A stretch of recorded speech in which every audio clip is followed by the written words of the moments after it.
Imagine this.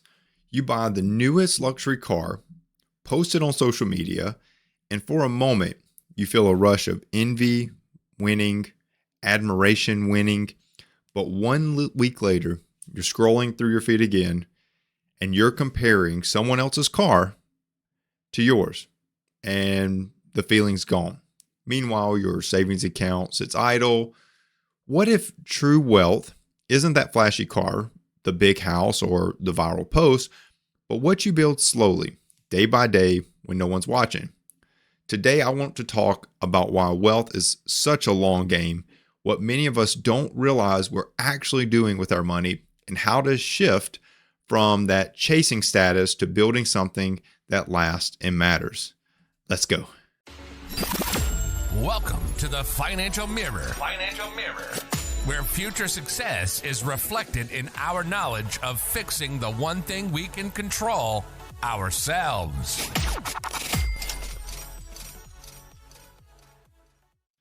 Welcome to the Financial Mirror, and thanks for joining me today as we continue to work to improve the one thing that we can control, ourselves. Here at the Financial Mirror, it is not about the numbers and spreadsheets alone, but about transforming and educating you on money so that you can make smarter financial decisions. If this is the first time you're joining in, don't forget to hit subscribe on YouTube to be notified of all the new episodes as they release. If you're listening on Rumble, don't forget to follow the channel and like the video. And on any podcast platform of your choice, don't forget to like and subscribe to the podcast. So you know what's interesting? What's interesting is we all dream of being wealthy, but almost everyone pictures having wealth, not building it. We see the nice houses, we see the perfect vacation, we see the luxury cars, and our brain whispers to us, that's what success looks like. That's what it looks like. But here's the truth. Wealth isn't something that happens overnight. It truly is a long game. And I'm sure that's not news to you. But the people who win in this wealth world, this money world, they don't do it with flashy moves. They do it quiet, consistent, making the right choices every single day. And that's what I want to unpack. I want to unpack the truth about wealth, the traps that people fall into, and the daily mindset shifts that actually build lasting freedom. Because hitting the next Bitcoin, hitting the next Nvidia, hitting the next thing, the next Netflix, the next whatever, that is very, very, very, very rare and equivalent to old school jackpot winners, old school Powerball winners. The lottery is something that is rare and not something you should bank on. But when you're building wealth, everyone has the opportunity to do it. Everyone can do it. The people that apply these day-to-day consistent actions will be wealthy. So I got this episode from a few books that are out there, and the author's name is Morgan Housel, and he has some phenomenal money books out there. And a little bit of the one that I took away from on this one and got some ideas around for this episode, and I'm going to use a little bit of his some of his knowledge from that book to kind of highlight here. And I encourage you, please go out and buy the book if this is something that sounds very enticing to you. It's a very good book. But The Art of Spending Money is one of his newer books. And his oldest book that I can remember, probably where I first found him, was this Psychology of Money. 301,000 ratings, 4.29 average rate. Like, really, really good book. Great author. Does very well job at breaking things down so that everyone understands, regardless of your level of education around finances. But in The Art of Spending Money, and more importantly, in some of the concepts he uses, one of the things that he said, and it's a great line that's out there, is he talks about that wealth is always a two-part equation. It's what you have minus what you want, right? It's assets in terms of this is assets minus you being the liability, right? You are the liability in a sense that these are the things you want. You want these things, but you only have so much money to be able to go and attain it. So the second half, that part, that what you want, this is where most of it gets trapped. This is where we are our own worst victim. We are our worst enemy. We are the liability in that case, right? Because if what you want is growing faster than what you have, you'll never feel wealthy, right? Regardless how much money you make, in this world, you will never feel wealthy because no matter how high your income goes, what you want will consistently consume what you have, right? And so I want to talk about that. I want to talk about that slow race that to help you really try to realign your daily money habits with what actually matters, because that is how you win this long game. That is how you become wealthy.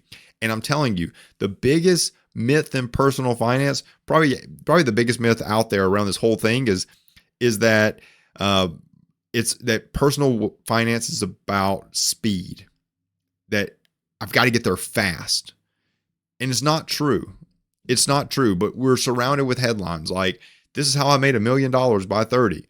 This is how my crypto doubled overnight. This is how I bought Bitcoin right on time and now I'm made $1 million, right? Like, it's out there. There's headlines all over the place, but wealth that lasts isn't built fast.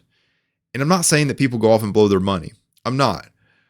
But it was a one-time shot. Like, that was it. Like, you got that thing and it stops there, right? Like, are you going to bet on the next thing, right? Are you taking a second mortgage out on your home? Are you doing that to try to invest and hit the next best thing? No, that's not, there's no validity to being able to do that over and over and over again. True wealth is compounded slowly, right? True wealth is compounded slowly. And I would actually even say, another big myth that I just thought of was that I'd like to highlight is that building wealth is not for everyone. Not everyone has an opportunity. And I would tell you that's the biggest lie. The biggest lie. If you make consistent daily habits around choosing the right things, right? Choosing the right financial decisions with what you have, not imagining, well, if I had $1 million, I wouldn't have these problems. Yes, you would. Because what you want would go up too. When you slow down and make good daily habits, and I'm going to go over those today. When you slow down, you will start to build wealth. You will start to build wealth. I guarantee it. So think about it. It's like growing a tree. You don't just rush the roots. You got to get a good root system. You got to water. You got to protect it. And then time does its work. Time does the work. The tree grows. If it's a fruiting tree, it fruits, right? Like all these things. Compounding is the same. Those small, steady actions, saving, investing, reinvesting, they create exponential results, but only after some time has passed, okay? Only after time has passed. Because if you look at it, there's simple math out there. And I've talked about this before, that math doesn't move people, emotions do. But there's simple math out there that shows you that if you invested $300 a month for, let's say, 30 years, right? Let's say 30 years, you invest $300 a month, you've got $340,000 at a 7%. That's a 7% return. Markets have been averaging like 11% recently, right? So let's just put in an 11% return, 716,000, right? So I'm going to go back to my little measly 7%, but let's just say $300 a month for 30 years would give you $340,000 at a 7% return. If you waited 10 years to start, and you only invested for 20 years, you're at a measly 147. Now, it's nothing to laugh at, but you're $193,000 less. That's the cost of 10 years. 10 years is $193,000 less, right? And so the takeaway from this, what I hope that you take away is that wealth isn't a jackpot. It's a habit. It's something that you do consistently. Every paycheck, every spending decision, every avoided impulse, they all add up. They all add up. Every single one matters. So what makes this game so hard? What truly makes building wealth so hard? Well, the problem is that we live in this age of social media, really, but it kind of glorifies speed. You don't see what the process was. All you see is the results. And so we see people showing off the outcome of 10 years of working on something, not the quiet sacrifices it took to get there. All we see is the outcome. We see the results. And because we only see that one highlight reel, we compare our beginning, where we're at, to someone else's middle, or even possibly closer to the end, closer to their success or their wealth, right? That comparison breeds. It is the direct breeding of impatience. And impatience kills compounding, because what does it take for compounding to be successful? Time, right? We talked about it, time. So Morgan Housel, he says the way to get rich is to earn nearly average returns for an above average period of time. Translation, what does that mean? You don't need to be a genius investor. You just need to stay in the game long enough. And that staying power, right? That staying power comes from how you handle your daily choices, what you spend on, what you save, and what you tell yourself you actually need, right? That's how you do it. And it's all about staying in the game long enough to be successful with it, right? Be successful with it.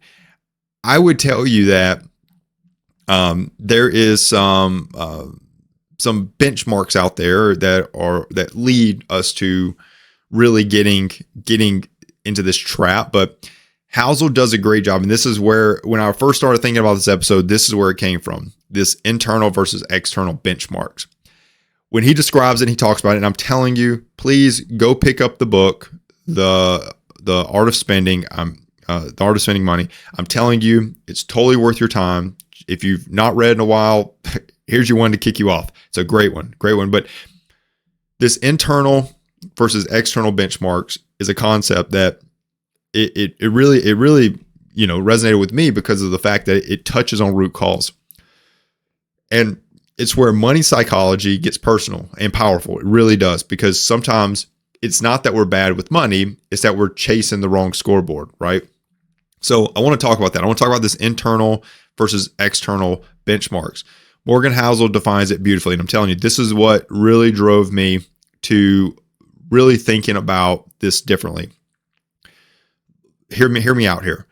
Buying a bigger house might make you happier if it helps you host your friends and family for Thanksgiving, for Christmas, for Super Bowl parties. The bigger house might make you happier because you get to host all those people. Now, when you think about that, it's not the bigger house that made the difference. It was really the friends and family that make you happy, not the square footage of your home. So think about that. You bought the bigger house because it would make you happy, but it's not what made you happy. What made you happy was hosting your friends and family. So now think about it. Think about the difference of there. Like the completely counter opposite is you bought the bigger house, but your friends and family don't come over. Are you still happy about the house? Maybe there's parts of you that are happy, but that's not the reason you bought it. You told yourself, I'm going to buy a bigger house and I'm going to have friends and family over and I'm going to be happy. But then your friends and family don't come. The Super Bowl party didn't go as you intended. Do you still love the house? Right? Like your reason is off. That's not the reason that it was going to make you happy. Your friends and family were going to make you happy. So how do I need a bigger house to invite friends and family over? No, I don't. But that's what's going to make you happy. But that's an internal benchmark. That's where the happiness comes from, the connection, right? The happiness comes from the connection. The external benchmark is when you buy the house and, you're hoping strangers will admire you for it, right? Maybe the people at work will admire you for it. Like, oh, look at that big house he just got, right? You see the difference? One feeds our life and the other feeds your ego. That's the internal and the external part. One feeds your life, right? The friends and family, the connection, and one feeds your ego. So understanding why you're buying something and understanding the root cause for where that happiness is going to come from, that purchase, is very, very important, because let's be real. We all do it. I do it. You do it. It's human. It's very much human. We are wired to want respect and belonging. We are. But the world today amplifies the urge. Every scroll on social media whispers, look at them. Shouldn't you have that too?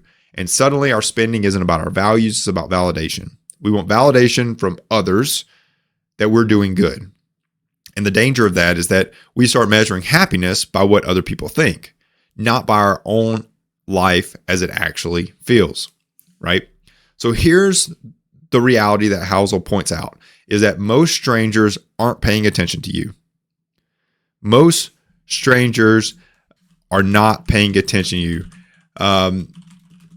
You really have to notice that, let's be honest, if they notice your car or your clothes, they're not admiring you. They're imagining themselves in your position, right? that's really what that is all about. Is you don't really think about the fact that we spend thousands of dollars chasing a reaction that never really existed in the first place. We do it over and over and over again. And there's that old saying out there, stop spending money you don't have to buy things you don't want to impress people you don't like, right? Like that's out there. It's true. And people do it. But the question I love to ask is the one that is Housel poses is, if nobody was watching, how would you live? And I think that's powerful. I think that strips away all the noise, the marketing, the status games, and truly gets to what truly matters. Would you still want a luxury SUV? Would you still choose something practical that gives you peace of mind and fewer monthly payments? Would you buy that designer outfit? Or would you spend the same money on that weekend trip that just refuels your spirits, right? But when you shift to internal benchmarks, it doesn't mean that you need to become this minimalist monk. Instead, you need to align your spending with your values instead of other people's expectations. It's okay to want nice things, but you got to know why you want them. Spend for utility and joy, not for attention. If you're buying it for someone else, and think hard, because you have to be honest with yourself. Am I buying this to impress someone else? And if the answer is yes, you probably don't need it. But here's a simple habit that changes everything. Before every purchase, ask, am I buying this for me or them? If it's for them, pause, wait 24 hours, see if you still want it tomorrow. This pause creates it reduces the impulse to just purchase it for someone else. So now I want to take all that, so that very well, throw it in the comments. It was a very long-winded way of kicking off this episode, but it was very important. It was very important to bring out kind of the concepts that Housel talks about in his book. Very, very important structurally to understand internal and external benchmarks, right? Because that is what guides your daily decision. So when you start, the only way that these things, remember, I told you, math is money is emotional, not mathematical. People try to solve money problems with math, and it just doesn't drive people. I can show you, and I've talked about this, but I've shown you hundreds of equations how you could be a millionaire with as simple as like $400 a month, and you will be a millionaire very easily. And people won't do it. People won't do those things because math doesn't move people.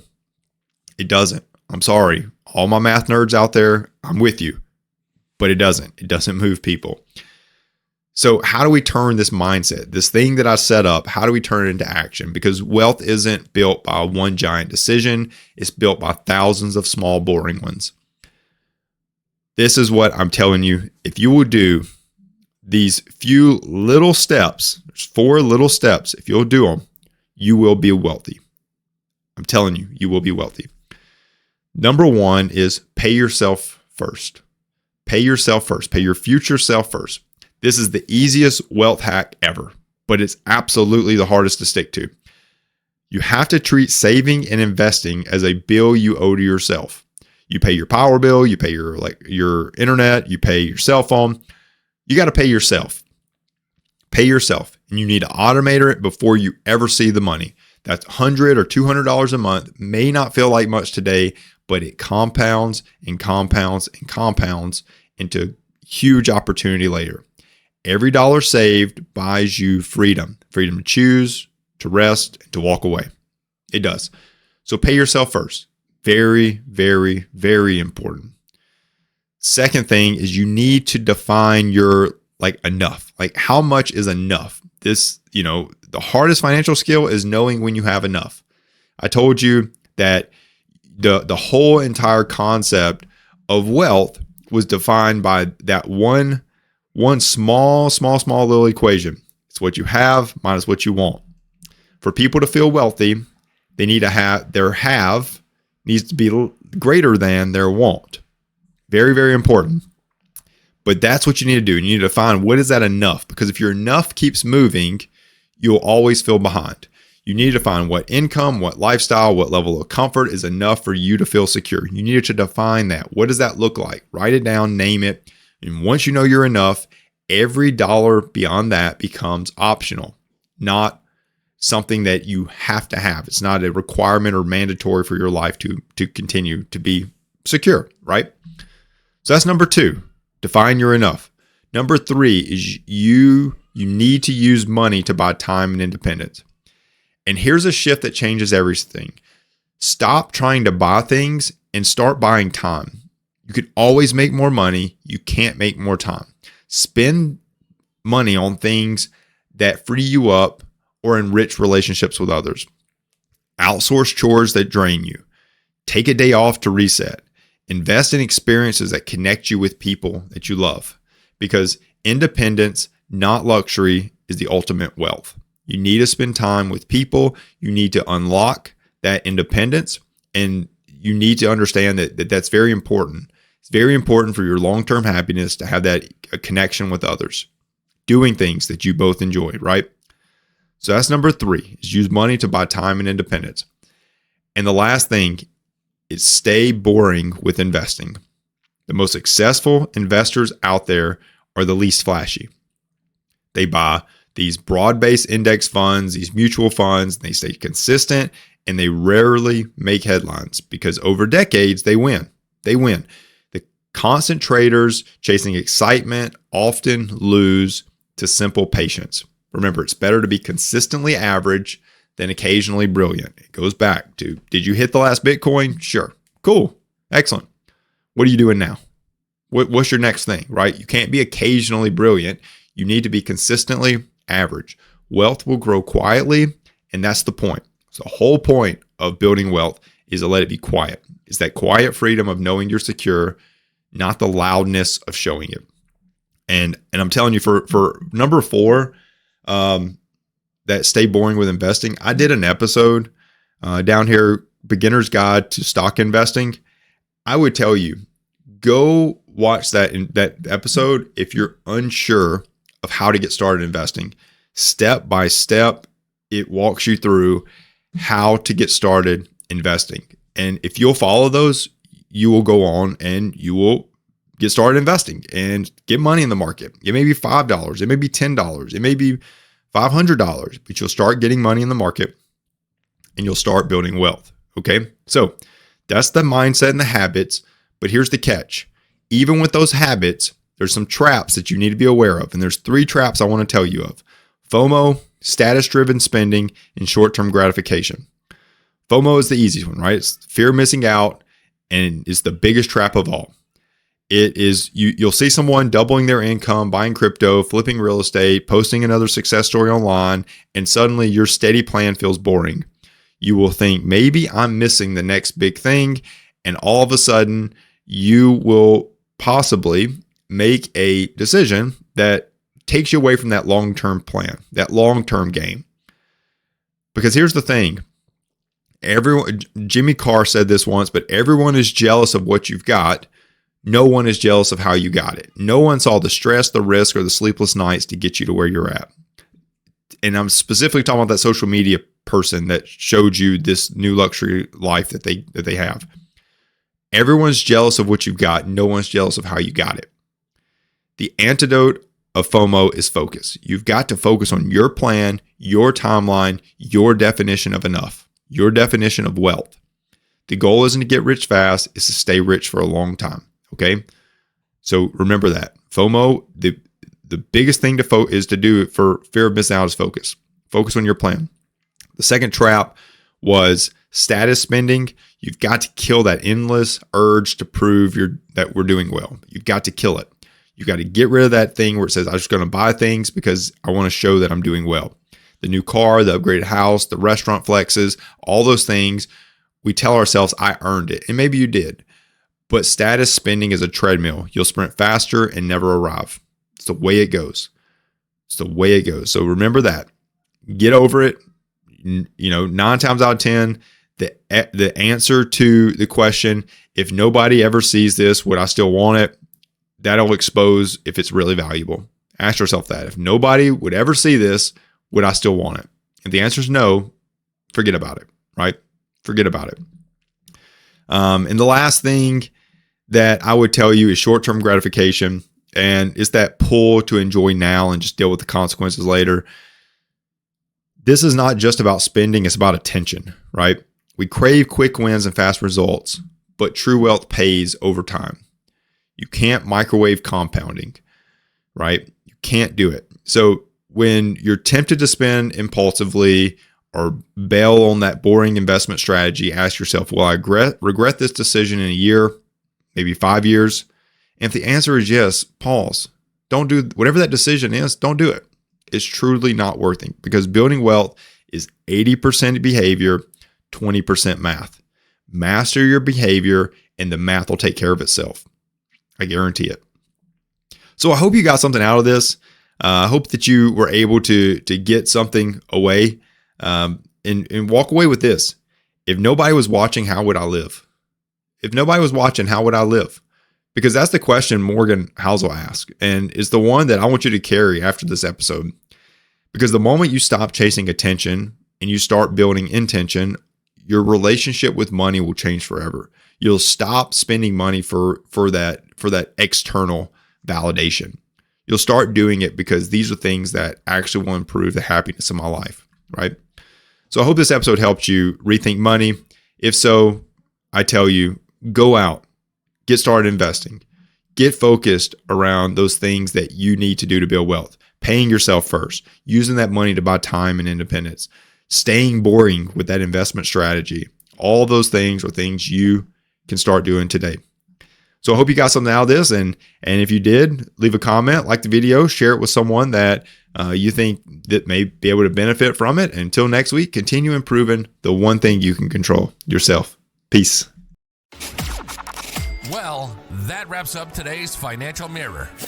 Join us next week as we continue to work on ourselves, change our mentality, and to commit to achieving the success we always envisioned. Regardless of your platform, help us grow as a community. Please like, subscribe, and share with the people in your lives.